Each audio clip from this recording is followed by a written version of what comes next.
Yeah, so I get that call at 5:30. I'm going, what the hell? Instead of Simpo, you get a PT. So I'm the pinch hitter. But I'd like to start just quickly with a shout out also to the 9/11 victims. I think it's September 11th. It was a monumental day in the history of the United States, if not the world. Also for me, this week, Queen Elizabeth passed away. She was coronated the year I was born, 1953. And when you grow up in Australia, in that era, we sang God Save the Queen. And we sang God Save the Queen for an awful long time. And also I'd like to give a shout out to Father Christian. Father Christian started this thing. I remember I was with him over at St. Simon and Jude's when he came up with this idea to do this.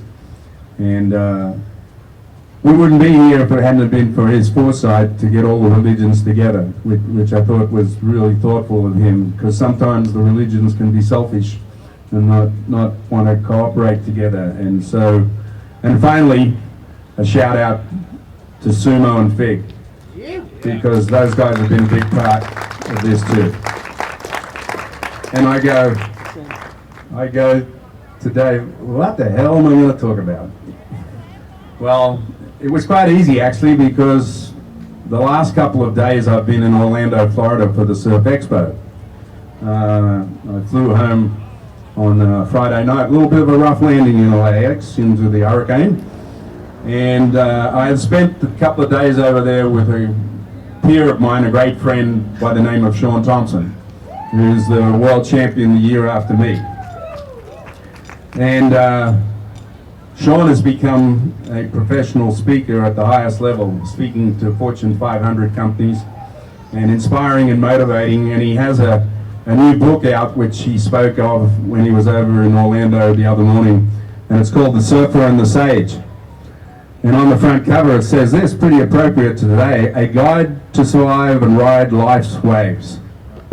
Pretty appropriate. I mean, I got to talk about this. And he talks about in there that riding life's waves gave him a purpose in life. And I think that was really the important part of that message, is we need a purpose in life. And our purpose probably goes through our faith, whatever faith you might subscribe to. We all have a faith in a higher source. I have faith in my Jets today, okay? Hopefully we get in the playoffs for the first time in 11 years. But Sean's talk about purpose in life, it's really important to do that, you know, to have some sort of, why do I get up every day and what's my purpose? And I highly recommend you buy a copy of this book. It's really a fantastic read. And I don't want to go on all day because the sun's coming out and I'll get some more skin cancer.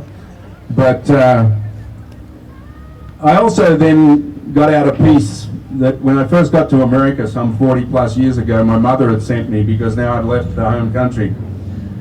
And I read it this morning because the title of the piece is Slow Me Down, Lord.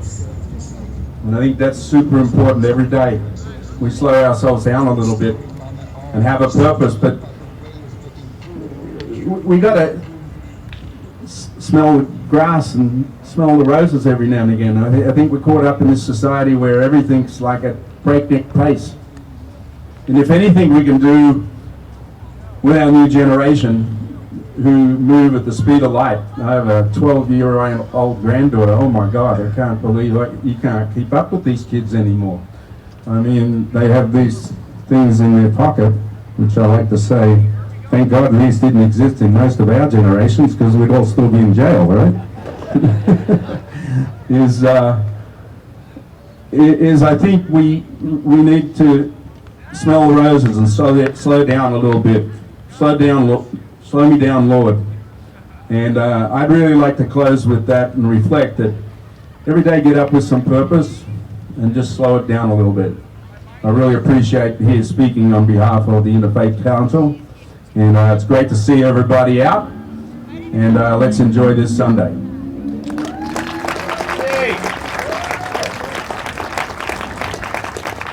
He told me a story recently. He just came back from someplace in South America, coastal country, and he's on the beach at some international event, and two kids from Australia go up to him and say, "Are you P.T. Townend?" And he says, "Yes." He says, "My grandfather is going to be so impressed when I tell him."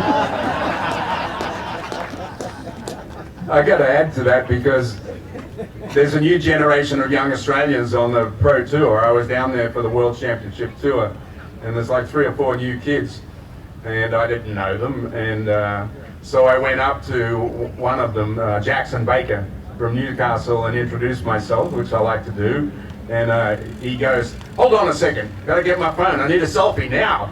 I go, "Okay," and he says, "It's really not for me, it's for my dad." That's where it's kind of funny when we see the generations, you know, and the difference now, you know, like, gotta have a selfie so I could show my dad, because then I realized his dad was a teenager when I was the first world pro surfing champ. And so it was more important to show his dad he was hanging out with me than it was for him to have the photo with me. Thank you.